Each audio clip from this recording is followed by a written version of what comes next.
Hello friends. तो transfer of property act में आज का जो हमारा टॉपिक है वो है डॉक्ट्रिन ऑफ इलेक्शन।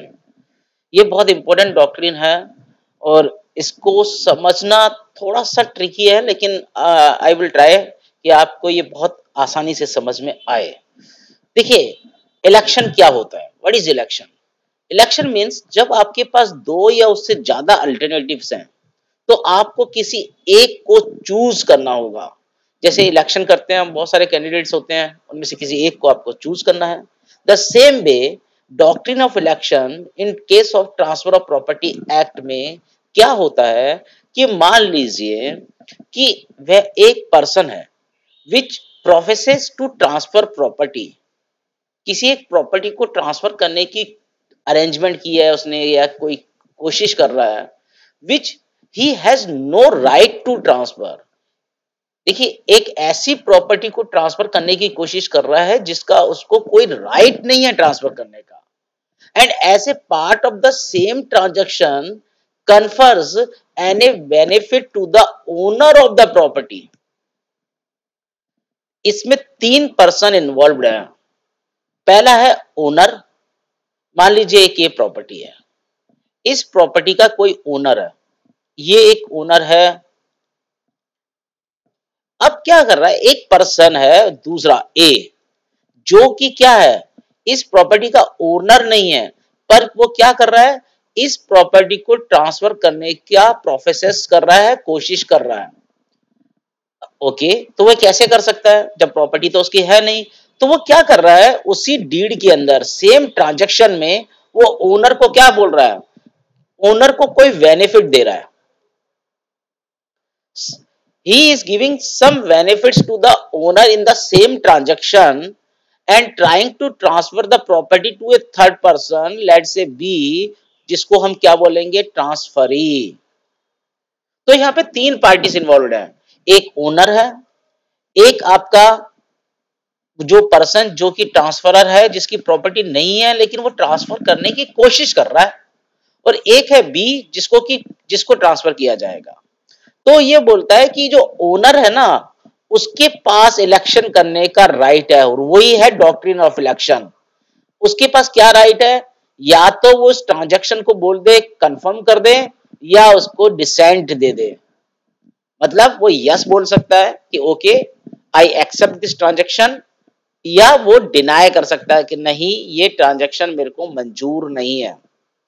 अगर वो डिसेंट करता है, बोलता है कि नहीं मंजूर है, तो वो बेनिफिट नहीं मिलेगा उसको। ही शैल relinquish the benefit so conferred, जो ये बेनिफिट ए उसको दे रहा था ना, वो नहीं मिलेगा। देखो, बहुत लॉजिकल बात है इसके अंदर कि आप दोनों चीजें नहीं ले सकते। किसी एक ट्रांजैक्शन में आपको कुछ बेनिफिट्स मिल रहे हैं और कुछ आपकी कॉस्ट है, तो आपको दोनों बेयर करना पड़ेगा। ऐसा नहीं है कि बेनिफिट्स आप ले लो, कॉस्ट बेयर ना करो।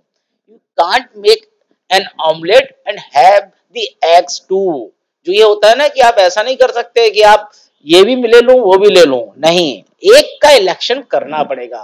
तो अगर ओनर ने डिसेंट दे दिया तो उसको बेनिफिट छोड़ना पड़ेगा, और ये जो बेनिफिट्स है ना, ये वापस किसके पास चले जाएंगे, ये वापस ट्रांसफरर के पास चले जाएंगे, और अगर ट्रांसफरर की डेथ हो चुकी है तो उसके रिप्रेजेंटेटिव को चले जाएंगे। अच्छा, व्हाट अबाउट ट्रांसफरी? अच्छा, इसका क्या होगा? ये तो इसको तो कुछ मिला नहीं। अगर ये देखिए ट्रांजैक्शन सक्सेसफुल हो जाता तो ट्रांसफरी को कुछ मिलता, क्या मिलता, ये प्रॉपर्टी ट्रांसफरी को चली जाती। लेकिन अब अगर ओनर ने डिनाई कर दिया है, डिसेंट दे दिया है, तो ट्रांसफरी को तो कुछ नहीं मिला। तो इसलिए इस ट्रांसफरी को कहा जाता है डिसअपॉइंटेड ट्रांसफरी। वो ट्रांसफरी जिसको ये ट्रांजैक्शन कंप्लीट नहीं होने के कारण डिसअपॉइंटमेंट हुआ, that is known as the disappointed transferee. और ये डॉक्ट्रिन ये कहती है कि अगर डिसअपॉइंटेड ट्रांसफरी है ना, तो ये ट्रांसफरर को ये जो प्रॉपर्टी है उसकी वैल्यू के बराबर उसको वैल्यू देनी पड़ेगी। देखिए, इसको एक एग्जांपल से समझिए। मान लीजिए ये एग्जांपल आपके बेयर एक्ट में भी दिया हुआ है, मैंने बेयर एक्ट से ये एग्जांपल उठाया है। लेट्स से कि एक फार्म है सुल्तानपुर में, ठीक है, एक ये फार्म है। अब ये फार्म है सुल्तानपुर में, ठीक है। इस ये फार्म का ओनर कौन है? सी। सी इज द ओनर। और इस प्रॉपर्टी की इसकी वैल्यू कितनी है? 800 रुपीज। क्योंकि ये देखिए एक्ट 1882 में लिखा गया था, तो उस टाइम 800 रुपीज की अगर कोई एग्जाम्पल दिया जा रहा है तो बहुत बड़ा एग्जाम्पल है। तो 800 रुपीज का इसकी प्रॉपर्टी है। अच्छा, इसमें ए है, ए एक पर्सन है, ये प्रॉपर्टी उसकी नहीं है, लेकिन वो इसको ट्रांसफर करना चाहता है। किसको करना चाहता है? बी को। तो बी क्या हो गया? ट्रांसफर ही, जिसको प्रॉपर्टी ट्रांसफर करना चाहता है। ए क्या हो गया? ए हो गया ट्रांसफरर। ठीक है। अब ए ये प्रॉपर्टी जो कि सी की है बी को ट्रांसफर करना चाहता है। तो ये ऐसे तो दे नहीं सकता, कैसे दे देगा? प्रॉपर्टी तो सी की है। तो वो इसी डीड के अंदर, जो इसने ये डीड बनाई थी ट्रांसफर की, क्या देखिए क्या कर रहा है? वो गिफ्ट कर रहा है, गिफ्ट के थ्रू दे रहा है। तो गिफ्ट डीड जो बनाई थी, उसी गिफ्ट डीड में वो सी को बोल रहा है कि मैं आपको 1000 रुपीज दूंगा। ठीक है। He is saying कि I will give you the 1000 rupees if you agree to transfer this property to the B. Okay, the value of the property is 800 rupees. अब क्या है कि अगर C इसको एक्सेप्ट कर लेता है तो क्या होगा? तो ये प्रॉपर्टी बी को चली जाएगी। लेकिन अगर सी एक्सेप्ट नहीं करता है, सी बोलता है नहीं नहीं मेरे को तो अपना फॉर्म चाहिए, तो क्या होगा? ये 1000 रुपीज सी को वापिस करने पड़ेंगे। वो सी ले नहीं सकता, ये वापिस किसके पास आ जाएंगे? ए के पास आ जाएंगे। अगर दे दिए तो वापिस आ जाएंगे, और नहीं दिए तो उसके पास ही रहेंगे। अब देखिए इसमें बी क्या हो गया? बी डिसअपॉइंटेड हो गया क्योंकि उसको प्रॉपर्टी मिली नहीं। तो बी को क्या मिलेगा? बी को 800 रुपीज मिलेंगे, जो ये 1000 रुपीज ए को मिले या उसके रिप्रेजेंटेटिव को मिले। मान लीजिए इस दौरान ए की डेथ हो गई, तो ए को जो 1000 रुपीज मिले उसमें से 800 rupees. Why 800 rupees? Because 800 rupees was the value of the property, has to be given to be. यही है doctrine of election. I hope कि इसको समझ में आया होगा। तो what are the essentials of doctrine of election? तो पहला एसेंशियल तो है कि a person professes to transfer property not is own. उसकी खुद की प्रॉपर्टी नहीं होनी चाहिए, वो किसी और की प्रॉपर्टी को ट्रांसफर करने की कोशिश कर रहा हो या अरेंजमेंट कर रहा हो। The transfer of the property which he does not own. अच्छा, और सेम ट्रांजैक्शन में इट इज एसेंशियल, कोई अगर दूसरी ट्रांजैक्शन में पैसा ट्रांसफर हो रहा है तो वो नहीं माना जाएगा। सेम ट्रांजैक्शन में वो जिस ट्रांजैक्शन में ट्रांसफर कर रहा है प्रॉपर्टी को, वो कोई बेनिफिट भी दे रहा है ओनर को। It is necessary that the benefits and the burden both must come from the same transaction. ये एसेंशियल पॉइंट है। एंड लास्ट है कि the owner of the property either to confirm such transfer or to dissent it. When he accept the instrument, he become entitled to the benefit. अगर उसने accept कर लिया तो benefit उसको मिल जाएगा, और जो property है वो ट्रांसफरी को चली जाएगी, है ना? वो he is bound to transfer the property. But if he does not accept the instrument, he retains the property and the benefit is not conferred on him. मतलब एक ही चीज मिलेगी। सिंपल है ये बहुत। ऐसा नहीं है कि आपको बेनिफिट्स भी मिल गया और बर्डन आपने लिया नहीं, वो नहीं हो सकता। अच्छा, अब अगर वो जो पर्सन है उसने डिसेंट कर दिया, मतलब ओनर ने, when the owner elect to dissent, he shall, उसको बेनिफिट नहीं मिलेगा, है ना? और जो प्रॉपर्टी है किसको वापस चली जाएगी? ट्रांसफरर को और हिज रिप्रेजेंटेटिव को, अगर उसकी डेथ हो गई है तो। अच्छा, ये जो प्रॉपर्टी जो वापिस चली गई ट्रांसफरर को, और जो ये ट्रांसफर था ग्रेचुटस था, मतलब कोई गिफ्ट हो रहा था, गिफ्ट के थ्रू ट्रांसफरी को दिया जा रहा था, और ट्रांसफरर की डेथ हो गई। अब मतलब ट्रांसफरर को दिया जा रहा था और ट्रांसफरर की क्या हो गई है? डेथ हो गई है, और या वो इनकेपेबल है of making a fresh transfer, या कोई और ट्रांसफर नहीं अब कर सकता। And in all cases where the transfer is for consideration. देखिए, जब वो ट्रांसफर कर रहा था ट्रांसफरी को, तो वो दो तरीके से कर सकता है, या तो गिफ्ट के थ्रू कर सकता है या किसी सेल कर सकता है, मतलब कंसिडरेशन में। अगर वो गिफ्ट कर रहा है तो ट्रांसफरर की डेथ हो गई, या तो एक सिचुएशन ये है, या ट्रांसफरर जो है वो ट्रांसफर जो है वो कंसिडरेशन पे है, किसी चीज मतलब गिफ्ट नहीं है, तो क्या होगा, it shall be the duty of the transferor or his representative to compensate the disappointed. जो हमने बताया था ना कि उसको 800 रुपीज उसको देना पड़ेगा, वो अमाउंट उसको देना पड़ेगा। अब इसको एक और मैं आपको इसको समझा देता हूं थोड़ा सा, ये वाला पॉइंट आपको समझे। देखिए, ये प्रॉपर्टी है, ए ट्रांसफर करना चाहता है, ये ट्रांसफरर है, प्रॉपर्टी किसकी है, ओनर। ओनर कौन था यहाँ पे, सी। किसको ट्रांसफर करना है, बी को। ये था ना हमारा एग्जांपल। बी क्या हो गया, ट्रांसफररी। अब क्या हुआ, ए ने बोला सी को कि आप ये 800 रुपीज की प्रॉपर्टी है, मैं आपको 1000 रुपीज दे रहा हूं, आप इसको बी को ट्रांसफर कर दीजिए अगर आप एग्री करते हो तो सी के पास क्या ऑप्शन है, या तो ट्रांसफर कर दे और 1000 रुपीज ले ले। अगर वो ट्रांसफर नहीं करता है तो उसको 1000 रुपीज भी नहीं मिलेंगे, वो दोनों चीजें नहीं ले सकता है। आई होप ये बात आपको समझ में आ रही होगी। अब मान लीजिए सी ने बोला नहीं, मेरे को ये 1000 रुपीज नहीं चाहिए, मैं ये प्रॉपर्टी ट्रांसफर नहीं करूंगा, तो प्रॉपर्टी किसके पास ही रहेगी, ए के सी के पास ही रहेगी, लेकिन ये 1000 रुपीज ए के पास वापिस आ जाएंगे। अब देखिए, अब क्या सिचुएशन है, ये तो अब क्या हो गया, बी आपका डिसअपॉइंटेड हो गया, ये दुखी हो गया ना, ये इसको मिला ही नहीं कुछ, इसको ओनर और ए की तो ट्रांजैक्शन कंप्लीट हो गई, लेकिन मतलब बी को तो कुछ नहीं मिला।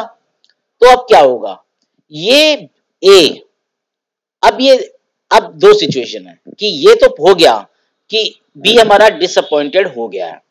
अब देखिए, अब दो सिचुएशन है, पहला ए जो है बी को गिफ्ट दे रहा था ये प्रॉपर्टी, ये जो ट्रांजैक्शन थी ना जो देना चाह रहा था, गिफ्ट में देना चाह रहा था, गिफ्ट में देना चाह रहा था, ए की डेथ हो गई, या या ए इनकेपेबल हो गया कि अब वो बी को और कुछ नहीं दे सकता, वो गिफ्ट देना चाह रहा था, या तो उसकी डेथ हो गई है या वो इनकेपेबल हो गया है, अब वो बी को कुछ नहीं दे सकता।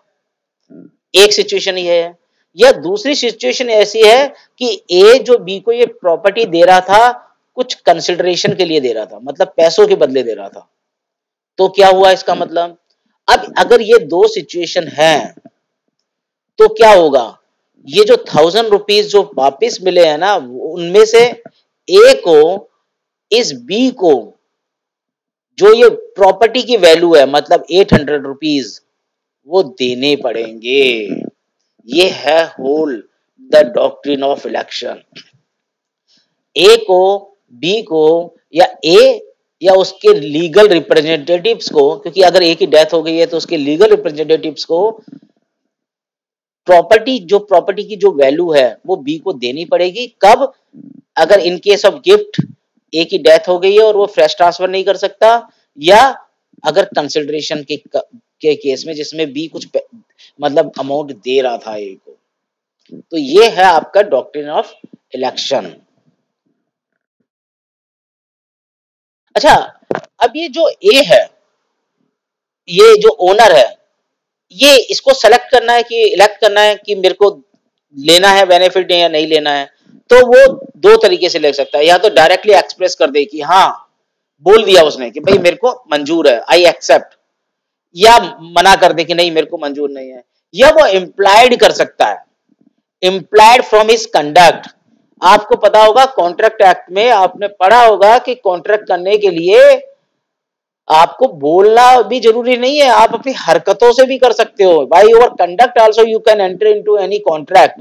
The same way transfer of property act में बोला गया कि दो सर्कमस्टेंसेस में हम मान लेंगे कि ओनर ने एक्सेप्ट कर लिया है। वो क्या दो सर्कमस्टेंसेस हैं, पहला तो कि वो 2 साल हो गए और वो एंजॉय करे जा रहा है प्रॉपर्टी को। मतलब ए ने उसको जो बेनिफिट दिया था, उस बेनिफिट को वो क्या करे जा रहा है, एंजॉय कर रहा है, कुछ बोल नहीं रहा, प्रॉपर्टी को एंजॉय कर रहा है। मतलब ए ने बोला था ना कि अगर ये आप बेनिफिट ले लोगे तो आपको प्रॉपर्टी ट्रांसफर करनी पड़ेगी। वो प्रॉपर्टी तो ट्रांसफर नहीं कर रहा है, लेकिन जो बेनिफिट्स मिले हैं वो एंजॉय कर रहा है। कितना टाइम हो गया, 2 साल हो गए, तो हम मान लेंगे कि उसने एक्सेप्ट कर लिया। या उसको प्रॉपर्टी जो ट्रांसफर हुई उसने उसको इस तरह से यूज कर लिया कि अब वो वापिस नहीं कर सकता, इम्पॉसिबल टू रिप्लेस। मान लीजिए जो आपके ट्रांसफर जो बेयर एक्ट है उसमें एग्जांपल है माइंस का।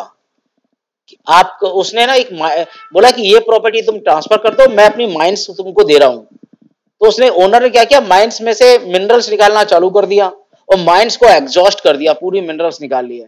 अब वो वापिस तो हो नहीं सकता, तो ये इम्पॉसिबल हो गया। तो इन दोनों केसेस में हम ये मान लेंगे कि there is a presumption that owner has accepted the benefits.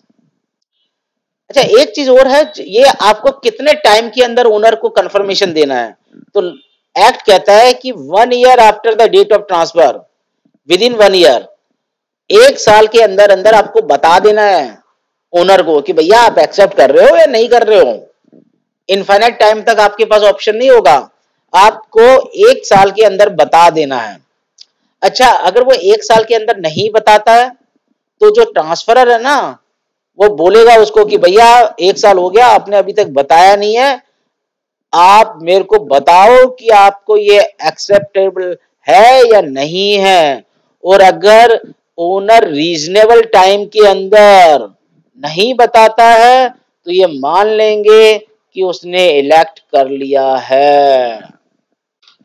मतलब मतलब आप इसको और अगर वे देखिए, आज इसने ट्रांसफर करने का क्या किया, ट्रांसफर किया, स्टार्ट हो गया, बेनिफिट्स भी दे दिए इसने,